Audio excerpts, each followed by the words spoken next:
आवारा हूँ, आवारा हूँ, या गर्दिश में दिखे जो खत तुझे वो तेरी याद में हजारों रंग के, बदन पे सितारे लपेटे हुए वो जान तमन। हिंदी सिनेमा का पहला परिवार माने जाने वाले कपूर खानदान ने पीढ़ी दर पीढ़ी एक से बढ़कर एक कलाकार इंडस्ट्री को दिए हैं। डम डम डिगा डिगा मौसम भीगा भीगा, डम डम डिगा डिगा मौसम। चाहे कोई मुझे जंगली कहे, कहने दो जी कहता रहे, हम रास्ता है जिंदगी जो थम गए तो कुछ। इस फैमिली के बिना सिनेमा का इतिहास लिखा ही नहीं जा सकता। जीना यहाँ मरना यहाँ, इसके सिवा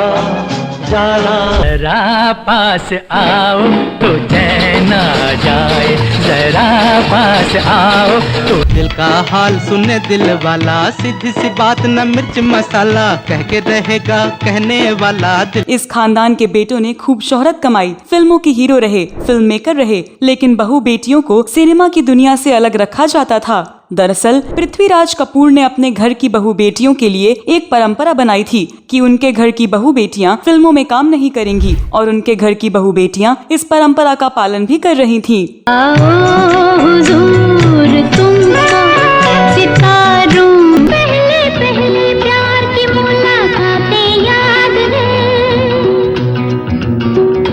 बबीता हो या नीतू सिंह हो, इन्हें शादी करने के बाद फिल्मों से मोह छोड़कर घर गृहस्थी में रमना पड़ा। मेरी मैं क्या करूं, गोरे गोरे गाल मेरे मैं क्या करूं। लेकिन करिश्मा कपूर को कपूर खानदान की पहली लड़की कहा जाता है जिन्होंने इस परंपरा को तोड़ा और बॉलीवुड में अपनी एक अलग पहचान बनाई।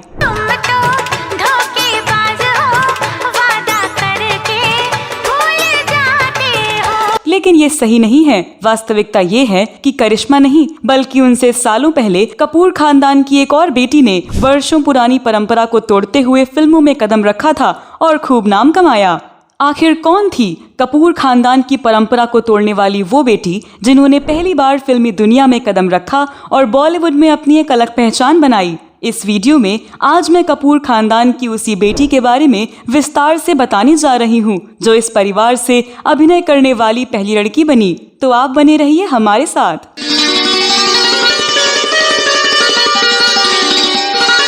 नमस्कार दोस्तों, मैं आपकी दोस्त और होस्ट स्तुति और आप देख रहे हैं फिल्मों, गीतों और फिल्मी हस्तियों के बारे में जानी अनजानी जानकारियां देने वाला चैनल क्लासिक एरा। दोस्तों, कहा जाता है कि पृथ्वीराज कपूर ने परंपरा बनाई थी कि उनके घर की बहू बेटियां फिल्मों में काम नहीं करेंगी। ऐसे में करिश्मा कपूर को कपूर खानदान की पहली लड़की कहा जाता था जिन्होंने इस परंपरा को तोड़ा और बॉलीवुड में अपनी एक अलग पहचान बनाई। सेक्सी सेक्सी सेक्सी मुझे लोग बोले, हाय सेक्सी हेलो सेक्सी क्यों बोले। करिश्मा कपूर ने 90 के दशक में बॉलीवुड में कदम रखा था। फिल्म थी प्रेम कैदी। लेकिन करिश्मा कपूर से पहले भी परिवार की एक लाडली बॉलीवुड डेब्यू कर चुकी थी और उनका नाम था संजना कपूर, जो कि शशि कपूर की बेटी थी।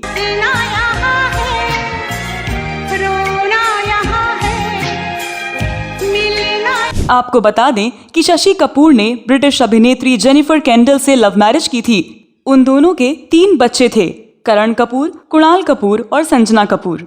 27 नवंबर 1976 को जन्मी संजना कपूर अपनी मां जेनिफर केंडल की तरह ही बेहद खूबसूरत हैं। मात्र 14 साल की उम्र में ही संजना ने सिल्वर स्क्रीन पर कदम रख दिया था। उन्होंने अपने पिता शशि कपूर के प्रोडक्शन हाउस में बनी फिल्म 36 चौरंगी लेन से डेब्यू किया था। 1981 में आई इस फिल्म में उनकी मां जेनिफर केंडल ने मुख्य भूमिका निभाई थी और संजना ने मां के बचपन का किरदार प्ले किया था। यानी पृथ्वीराज कपूर की बनाई उस परंपरा के मुताबिक परिवार की कोई बहू या बेटी सिनेमा में काम नहीं करेगी। उस परंपरा को संजना कपूर और जेनिफर केंडल दोनों ने तोड़ा था। इसके बाद संजना 17 साल की उम्र में फिल्म उत्सव में दिखी, जिसके बाद उन्होंने 1988 में आई फिल्म हीरो हीरा लाल में लीड किरदार निभाया, जो बॉक्स ऑफिस पर सफल साबित हुई। हो गया तो मेरा क्या होगा? लोग क्या बोलेंगे कि हीरो के रहते जीरो कैसे हो गया? रूपा जी, आप मेरे साथ घूमने चलेंगी? बेहद खूबसूरत अंग्रेज की तरह दिखने वाली संजना ने पहली ही फिल्म से दर्शकों को अपना दीवाना बना लिया। संजना की लीड रोल वाली इस फिल्म ने बॉक्स ऑफिस पर सफलता के झंडे गाड़ दिए। 1988 में ही संजना मीरा नायर की फिल्म सलाम बॉम्बे में नजर आई, जो ऑस्कर में इंटरनेशनल फीचर फिल्म की कैटेगरी में भेजी गई थी। कई फिल्मों का हिस्सा रही संजना ने अमिताभ के साथ भी काम किया। संजना कपूर ने कई फिल्मों में काम किया और अपने अंग्रेजों जैसे लुक से खूब सुर्खियां भी बटोरी। इसके साथ ही उन्होंने छोटे पर्दे पर भी किस्मत आजमानी चाही और 3 साल तक अमूल इंडिया शो होस्ट किया था। वो आखिरी बार 1994 में आई फिल्म अरण्यक में नजर आई थी।